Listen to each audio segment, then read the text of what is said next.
umugabo wagurutse muri Kenya aravuga ngo guhera none ngwagaritse gushamburiye singa kubona muzoka abantu twambwiza mugenda mukamushikirize aho ari muri Kenya muzogatuma abantu babonye Imana n'amapepo bashamburiya abagwayi bagakira abantu babonye bakitera zaruga abagwayi bagakira abantu babonye bandika amandiko muri bizura Imana igakora bitangaza ikoresheje amandiko none batangiye kubihakana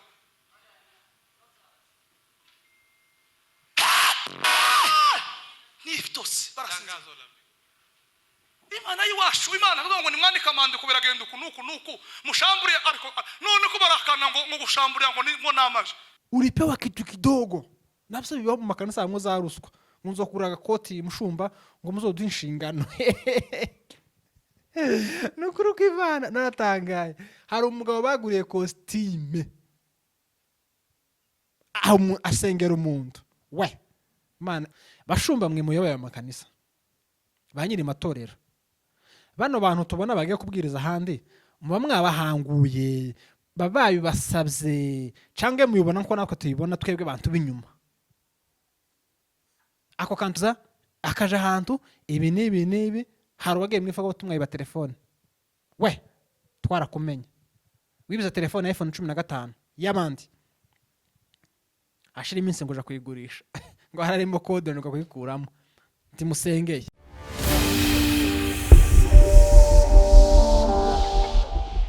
ndagusuhuje nkwifurije igitondo ciza wewe kendetse n'abagorobye nkwifurije umugoroba mwiza bivanye naho uherereye ngo amahoro y'Imana akomeze abane nawe muri gahunda zawe zose urimo nziza imigisha ikomeze ikunyanyagire cyangwa se gusendereho turamukije abanyamurenge bose kwisi ukuye mutugara turamukije abanyamasisi bose kwisi turamukije abanyarwanda bose kwisi ukuye mu bifobagane byabo turamukije abantu bari kuri gakondo yabo matongo yabasekuruza ibibanza by'abasekuruza abantu bavuze ngo ntaho tuzohaguma paka muri abantu b'agaciro kandi muri abantu b'ingenzi cyane turabasuhuje kandi turabiyegereje umunyamurenge wese ahari wagumye iwabo turamukije abanyafrika abanyaziya n'abanyaburayi ndetse n'abanyamerika namwe turabaramukije kandi turabiyegereje umukunzi wese ubwoko bwose bukunda umunyamurenge turagusuhuje twirwaneho M23 AFC turabasuhuje abantu bari ku rugamba abantu batashe so gutabara n'abatashe namwe turabasuhuje kandi tubifurije amahoro n'imigisha ngo bikomeze bibomeho nyagasana akomeza bishimire mukomeze mutere imbere kandi mukomeze mutsindire iwanyu habi wanyu mugire ba guverineri mugire ba ministeri inzego zose za leta muzigire nico tubifuriza kugira ngo natwe abaheze imahanga tuzotahe hari wewe ko subscribe kuri Neza Live TV uri umuntu w'agaciro kandi uri umuntu w'ingenzi turakwishimiye kandi turagusuhuje n'ukuri wahisemo neza kubana natwe wahisemo neza kuza kwifatanya n'uyu muryango mugari wa Neza Live TV taco twoguheza usibye gusa kwivuriza amahoro n'imigisha biva ku Uwiteka jewe no guheza bikeya ntibikunyure no guheza dukeya hari umuntu umwe nabonye bahaye ngo igihomba aravuga ngo siko ntwara kugira nka bibiri no guheza bikeya ukifuza ibindi ariko Imana ihaza ibyifuzo byawe kuko gutanga kwacu twebwe ni gukeya ariko Imana iguheze byinshi ni nayo bizukeneye nuko twara tumaze iminsi ngahe tutabagira amakuru twara duhugiye mu tuntu n'utundi inangano kwirukanka dushakisha ariko twabonye urukundo rwanyu ko mukomeza kubana natwe ko mukomeza kudushigikira uko bwije nuko bukeye mara abantu b'agaciro cyane n'ukuri kandi Imana ikomeze ubaho umugisha kuriya ngo n'umuroza aza kwifuriza umugisha uko ubona kuri mu konti by'Imana ari ibintu bikomeye nguriya nguzopfe nyine uko wabaye umugabo kandi ukamuba nyine umugabo akanwa kararema rero hari amakuru nabonye yacicikanya ahantu hose ndaza kuyabumvisha ariko ndagira ngo mbanze mvuge igitumye nitereka hano nta kindi ngiye kubaza abanyamakanisa abanyamatorero ikanisa rigira departement harimo abadiyakoni harimo abatanga meza, harimo abashumba, harimo abashinzwe iterambere, harimo abashinzwe ibyinjira n'ibisohoka, kuko mu makanisa harimo ibyinjira hakaba n'ibisohoka. Ibisohoka byakoreshejwe gute, ibyinjira bimeze gute, ibintu nk'ibyo ngibyo. Ariko icyanteye agahinda cyatumye mvuga ngo reka nitereke hano nze kuvuga ni iki ngiki. Iyo umuntu ari umuvugabutumwa, cyangwa iyo umuntu ari umuyumbe, cyangwa umuntu yari umuririmbyi, cyangwa umuntu afite icyo akora mu ikanisa wasengewe, icyo nkubaza wewe mushumba, icyo nkubaza wewe wamenyeho umuntu amavuta, icyo nkubaza wewe warambuye ibiganza ukagira gutya ugashira ku mutwe w'umuntu, ni wowe ngiye kuganira nawe. Ndakubaza kuko ni ikintu mpanibaza, unsubize ubitekerezeho mu byo wakoze, nimba kuko ari cyo gihe. Ibyo bintu wabikoze mu gihe, cyangwa se ulipewa kitu kidogo. Nabyo bibaho mu makanisa hamwe za ruswa, nzokura agakoti mushumba ngo muzoduhe inshingano. Nukuri ko Imana naratangaye. Hari umugabo baguriye kositime asengera umuntu, we Imana izobikubaza.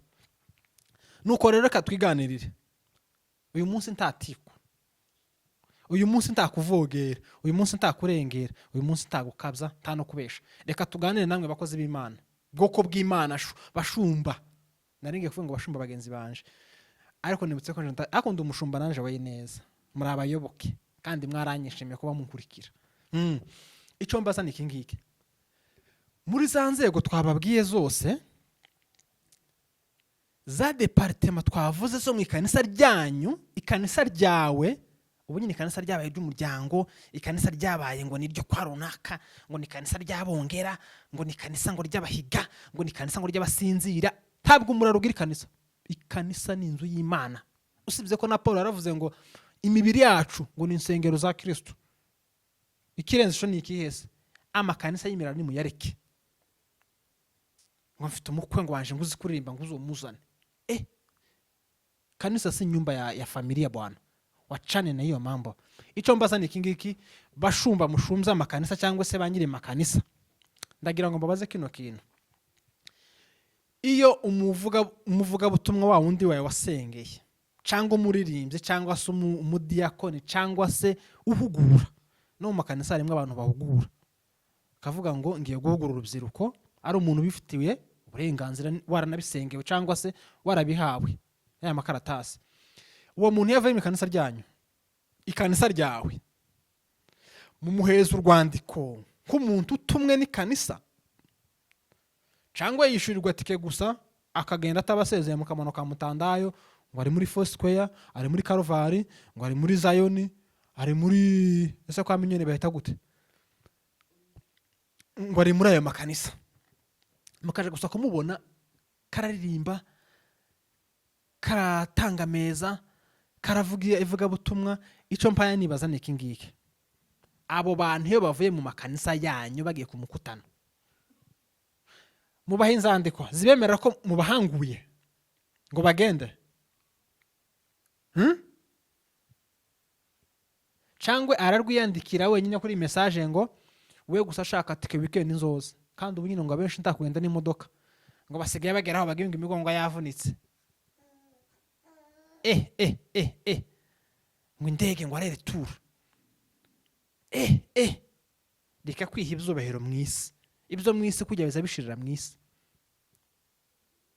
Ngo wa mugabo ari kumwe umuvuga butumwa ngo muri Amerika ari kumwe na president ngo agere ku gace indege, ngo abana ngo baje kumusanganira ngo imodoka ko barayimufungurira, ndagira ngo ko baramutegaho ikiganza ngo akandagire yurire mu modoka. Ibego bwami bwiwe bugezemo, ariko we mukozi w'Imana ubwawe ntarabugeramo, buri mu ijuru. Bashumba mwe muyoboye amakanisa, banyiri matorero, bano bantu tubona bagiye kubwiriza ahandi, muba mwabahanguye, babaye basabye, cyangwa muyibona ko nako tuyibona twebwe bantu b'inyuma.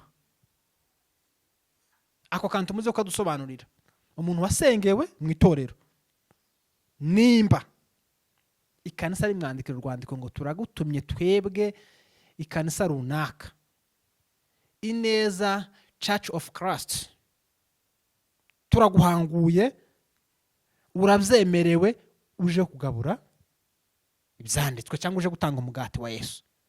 Muza mubikora, muza muhangura umuntu ngo agende, cyangwa namwe muza mwikanga kuko natwe twikanze, akaja ahantu akarasa imbogo, twebwe nibyo dukunda, dutere komanteri, akaja ahantu yakoze iki kigasakuza, akaja ahantu ibi n'ibi, hari uwagiye mwifa ko tumwayiba telefone, we twarakumenye wibiza telefone ya iPhone 15 y'abandi, ashira iminsi ngo uja kuyigurisha ngo hararimo code nuko kuyikuramo, ntimusengeye.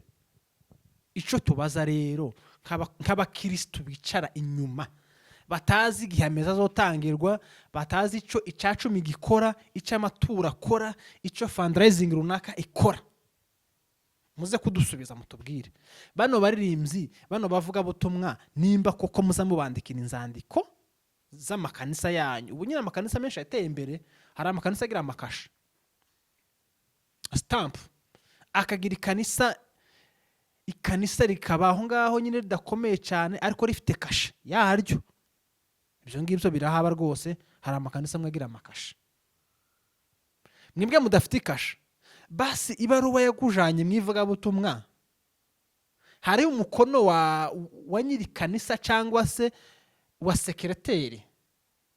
Buriya sekreteri mu kanisa aza ko ico nyiri kanisa yanzuye cyangwa se ico banzuye mu kanisa, akandika agasinya ibyinjiye ibisohotse. Ibyinjiye garimo n'abantu binjiye b'abakristo basha, hakabagamo n'abakristo basohotse bakabakura mu gitabo cy'ikanisa, tukamenya ngo runaka ngo yagiye mwivuga butumwa i Kigali cyangwa i Kampala, azamara ibyumweru 2 twamuhanguye agende. Uko nje mzumva n'impamvu abantu benshi bari kugenda basenya amakanisa, bakagenda banayacamo kazorohe kabaka. Bashumba, ntabwo muri kurera, ntabwo muri kurera abana mwabyaye mu mwuka. Dufite abayumbe mu makanisa batahawe indero. Cyo ni Kirundi, nanjaga ndumurundi, akonje ndumwongera sinduwo kwandayishimiye. Dufite abantu mu matorero bakora ibyo bakora batarabyigishijwe, gusa ngo kubera ko abona ngo arama yeguka agumura abantu akora kanisa ryiwe, ngo kubera ko azashamburiye, ngo kubera ko azahanura. Hari ufata ibiheko, hari n'ubihamagara, hari n'ubibona akaguheza amaherekezo adafite ububasha bwo kubikura mu nzu yawe. Abantu ngabo barahari.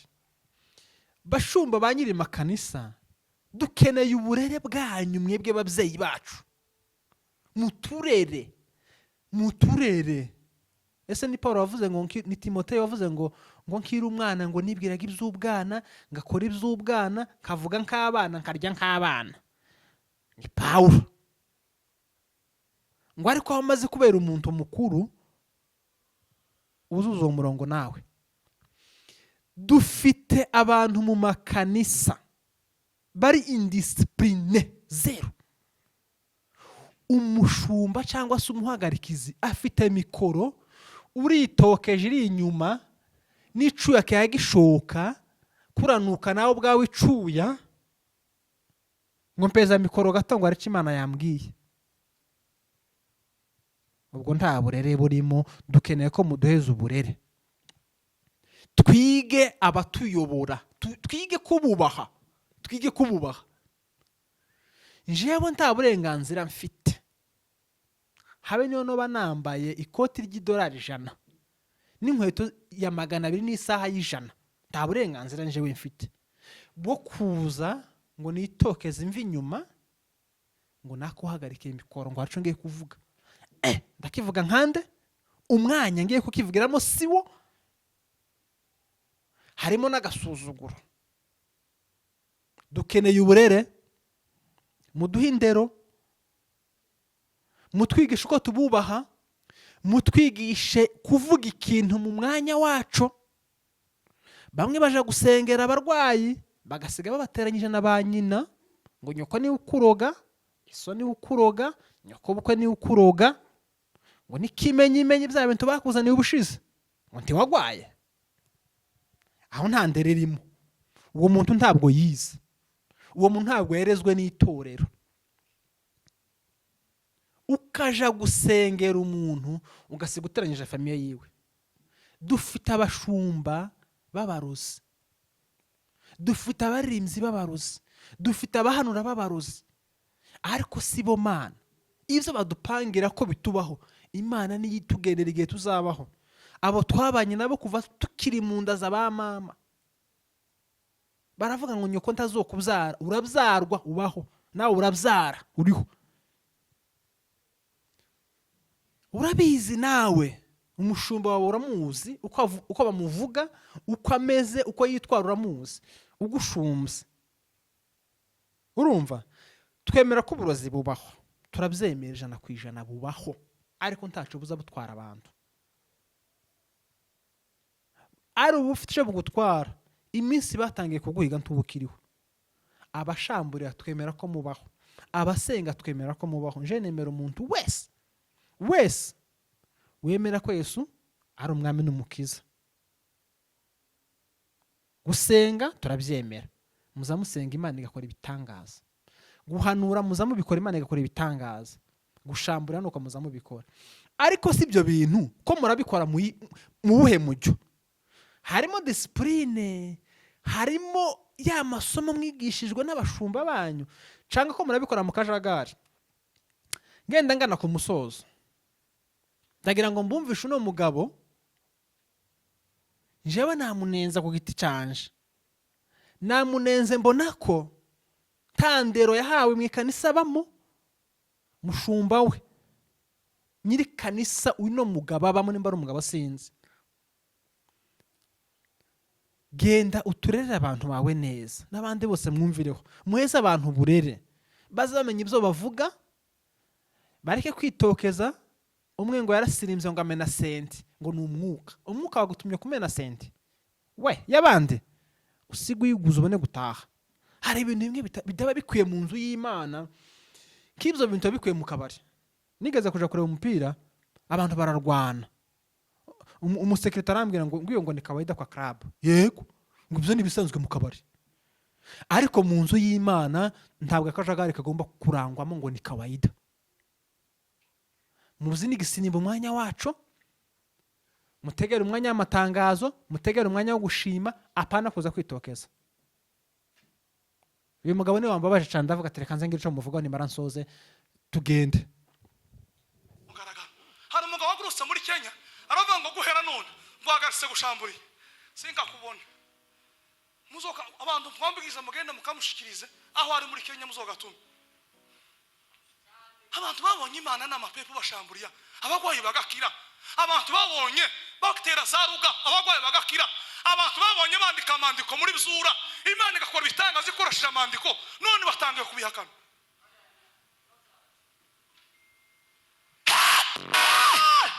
Nifitose barasinza. Imana yiwashu, Imana ngo ni mwandika amandiko biragenda nuku mushamburiye, ariko none ko barakana ngo gushamburiya ngo namaje. Ita abadayimoni bakizwa. Naravuga nzo gusengera umenye kandi ndimukena ngo azurwa mugabo uri mu kuvuga biri azogwara amapepo amufate bene yandi inkazi tuje kumusengera. Kandi